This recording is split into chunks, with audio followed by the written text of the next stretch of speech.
अस्सलाम वालेकुम फ्रेंड्स, उम्मीद करती हूँ और सब लोग खैरियत से होंगे। आज मैं आपके लिए लाई हूँ इन्वायरमेंटल केमिस्ट्री 2 वाटर का लेक्चर नंबर 9। आज हम देखेंगे source of water pollution and it's effects. हमने वाटर पॉल्यूशन का एक इम्पॉर्टेंट सोर्स पिछले लेक्चर में पढ़ा था, जिसमें हमने इंडस्ट्रियल वेस्ट के बारे में पढ़ा था। आज हम आप समझ लें कि उसी का ये वही टॉपिक जो है वो कंटिन्यू हो रहा है, जिसमें आज हम एग्रीकल्चर वेस्ट के बारे में पढ़ेंगे। तो आप कहते हैं यानी एग्रीकल्चर आपको बताना चाहिए क्या है, यानी कि जिसको उर्दू में ज़राअत बोलते हैं, जिसमें यानी कि जो फसल की काश्त की जाती है, छोटे लेवल पे फसल काश्त करके बड़े लेवल पे प्रोडक्ट ऑब्टेन किए जाते हैं, पौधे लगाए जाते हैं, ये एग्रीकल्चर डिपार्टमेंट होता है। अब एग्रीकल्चर वेस्ट से मुराद ये है कि एग्रीकल्चर के अंदर प्रोड्यूस होने वाले डिफरेंट वेस्ट जो कि वाटर को आलूदा कर रहे होंगे।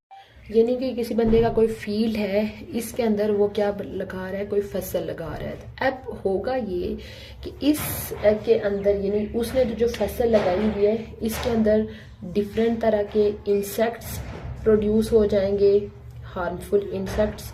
उसके अलावा इधर डिफरेंट तरह की जड़ी बूटियाँ, वीड्स बन जाएंगी और फंजाई। यानी कि ये जो तीनों चीज़ें होंगी, ये क्या करेंगी, इंसेक्ट्स, वीड्स और फंजाई, ये क्या करेंगी कि जो उस बंदे ने जिस चीज़ की फसल ये लगाई है उसकी यील्ड को बहुत डिक्रीज कर लेंगी।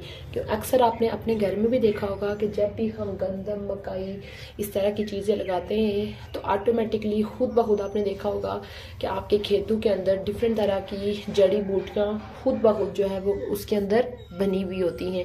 और जिस वजह से अक्सर आपने देखा होगा कि वो जड़ी बूटियाँ बनने की वजह से आपकी जो असल आपने जो फसल लगाई है उसकी जो यील्ड होती है बहुत कम हो जाती है। ठीक है, तो अब इसके लिए ये किया जाता है कि अब जितने भी फार्मर होते हैं, जो एग्रीकल्चर के लोग होते हैं, वो ये करते हैं कि अपनी ज़मीन को इन चीज़ों से पाक करने के लिए एक केमिकल यूज़ करेंगे जिसको बोला जाता है पेस्टिसाइड्स। उन केमिकल को क्या बोला जाता है, पेस्टिसाइड्स। यानी कि इन पेस्टिसाइड्स को यूज़ करके वो क्या करते हैं, अपनी क्रॉप की यील्ड को इंक्रीज करते हैं। इंक्रीज क्रॉप यील्ड, फसल की यील्ड को क्या किया जाता है, इंक्रीज किया जाता है, क्योंकि इंसेक्ट्स, वीड्स और फंजाई ये ऐसी चीज़ें होती हैं जो कि फसल की यील्ड को बहुत कम कर लेते हैं। और जब हम ये चीज़ें यूज़ करेंगे तो वो एक छोटी सी लैंड के ऊपर जो है वो यील्ड को बहुत ज़्यादा इंक्रीज कर लेंगी इन सब चीज़ों को किल करके। एक तकरीबन अंदाजे के मुताबिक जो है वो ऑलमोस्ट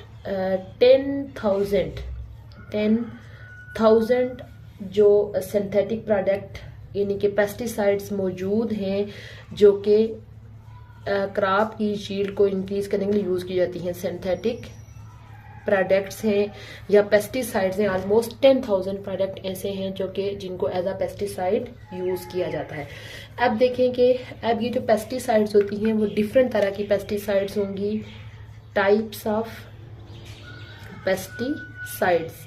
इन डिफरेंट तरह की पेस्टिसाइड्स यूज़ की जाएंगी। वो कौन कौन सी हैं? पहली टाइप है इंसेक्टिसाइड, वो केमिकल जो कि इंसेक्ट्स को किल करने के लिए यूज़ की जाएंगे, इंसेक्टिसाइड्स। उसके अलावा दूसरी टाइप हो गई हर्बिसाइड्स, हर्बिसाइड्स। और तीसरी टाइप हो गई फंजीसाइड्स। यानी एज अ होल ये सारे पेस्टिसाइड्स हैं, लेकिन इन सब का पर्पस जो है वो यूज़ करने का पर्पस डिफरेंट है। अब इंसेक्टिसाइड्स क्यों यूज़ की जाएंगी? इंसेक्ट्स को किल करने के लिए। उसके अलावा हर्बिसाइड्स क्यों यूज़ की जाएंगी? डिफरेंट तरह की जो हर्ब्स होती हैं, जड़ी बूटियाँ, उनको किल करने के लिए। और फंजीसाइड की यूज़ की जाएंगी फंजाई को किल करने के लिए। अब ये जितनी भी यानी कि ये यूज़ की जाएंगी तो उससे भी क्रॉप की यील्ड को क्या किया जाएगा, कंट्रोल किया जाएगा, इंक्रीज किया जाएगा। लेकिन अगर ये इंसेक्टिसाइड्स, हर्बिसाइड्स, फंजीसाइड ये जितने भी यूज़ किए जा रहे हैं, इनको अगर प्रॉपरली चेक करके कंट्रोल करके नहीं यूज़ किया जा रहा तो ये क्या करेंगी, साइल को भी आलूदा कर लेंगी और साथ साथ वाटर को भी आलूदा करेंगी। ठीक है, हम इनके इफ़ेक्ट्स देख लेते हैं कि ये जो पेस्टिसाइड्स क्रॉप की यील्ड को इंक्रीज करने के लिए यूज़ की जाती हैं, इनका क्या इफ़ेक्ट होता है। पेस्टिसाइड्स के इफ़ेक्ट्स की अगर हम बात करें तो पहला मेन इफ़ेक्ट यानी कि जितने भी ये पेस्टिसाइड्स होते हैं ये सारे जो होते हैं वो पाइजीनियस होते हैं, यानी कि जहरीली होती हैं। यानी आप देखें कि एक चीज़ पहले से पता है कि वो जहरीली है, तो उसका जब यूज़ किया जाएगा अनकंट्रोल्ड वे में तो वो माहौल के ऊपर बहुत बुरा असर डालेंगे। बाद दूसरा इफ़ेक्ट यानी कि पेस्टिसाइड के यूज़ का ये होता है run of water from agriculture, यानी कि जो एग्रीकल्चर के ऊपर से एग्रीकल्चर लैंड यानी वो लैंड जिसके ऊपर किसी क्रॉप की कल्टीवेशन हुई हुई है वहाँ पे पेस्टिसाइड यूज़ हुए हैं, उसके ऊपर से जो पानी गुजरेगा उस पानी के अंदर भी ये पेस्टिसाइड जो है वो शामिल हो जाती है। Run of water from agriculture यानी कि जो एग्रीकल्चर लैंड होगी उसके ऊपर से जो पानी गुजरेगा उस पानी के अंदर क्या शामिल हो जाएगी, ये पेस्टिसाइड्स जो कि उस क्रॉप की यील्ड को इंक्रीज करने के लिए यूज़ की गई थी। अब ये पेस्टिसाइड क्या करेंगी, उस पानी में शामिल होने के बाद एक जगह से फिर दूसरी जगह ट्रांसपोर्ट होंगी और फिर ये जाके उस पानी में शामिल हो जाएंगी जो कि बिल्कुल क्लीन वाटर था, जो कि किसी आगे उसको इंसानों ने यूज़ करना था, ह्यूमन ने यूज़ करना था, तो उस पानी का हिस्सा बन जाएंगी। तो वो फिर उस पानी को क्या कर लेंगी, आलूदा कर लेंगी। क्योंकि पहले से मैं मेंशन कर चुकी हूँ कि जितनी भी पेस्टिसाइड्स होती हैं वो क्या होती हैं, पाइजीनियस होती हैं और इनको यूज़ क्यों किया जाता है ये पीछे मेंशन कर चुके हैं। तो फिर वो पानी में शामिल होकर जाके साफ पानी का हिस्सा बन जाएंगी। उसके बाद अगर हम इनका तीसरा इफेक्ट देखें तो वो फूड प्रोडक्ट यानी कि जो कि उस एग्रीकल्चर लैंड के ज़रिए से ऑब्टेन हो रहे हैं ये उस फूड प्रोडक्ट के अंदर भी शामिल हो जाएंगी। फूड प्रोडक्ट के अंदर भी शामिल हो जाएंगी, ठीक है। और प्लस ये ग्राउंड वाटर का भी क्या होंगी, हिस्सा बन जाएंगी। ग्राउंड वाटर कैसे, यानी कि जिस जिस एग्रीकल्चर लैंड के ऊपर आप किसी भी यानी फसल की आप सपोज आप मकई लगा रहे हैं, गंदम लगा रहे हैं, तो जो मकई और गंदम ऑब्टेन होगी उसके अंदर जज़ब होके यानी ये उसमें शामिल हो जाएंगी। क्योंकि आप देखेंगे जितना भी पानी होगा पानी में ये शामिल हुई होंगी, वो पानी ज़मीन में जज़ब हुआ होगा। अब जितनी भी आपको पता है प्लांट्स होते हैं वो पानी कहाँ से हासिल करते हैं, जड़ों के ज़रिए से हासिल करते हैं। तो ये जड़ों के ज़रिए से पानी यानी वो पानी जब इस पौधे के अंदर जाएगा तो वो पेस्टिसाइड जो है वो केमिकल उस पौधे का हिस्सा बन जाएंगी। एक तो इस तरह से उस फ्रूट प्रोडक्ट को मुतासिर करेंगी। उसके अलावा ये ग्राउंड वाटर यानी कि जो अंडरग्राउंड वाटर है उसके अंदर शामिल होके यानी कि ये एक पानी में शामिल होके ज़मीन में जज़ब हो जाएंगे और फिर ग्राउंड वाटर का हिस्सा बन के ग्राउंड वाटर को भी आलूदा करेंगे। उसके बाद अगर हम इसका नेक्स्ट इफेक्ट पढ़ें कि जो पानी को पानी के अंदर जो क्लोरीन शामिल की जाती है, क्लोरीनेटेड हाइड्रोकार्बन जो होते हैं वो बायोडिग्रेडेबल नहीं होते। Chlorinated hydrocarbons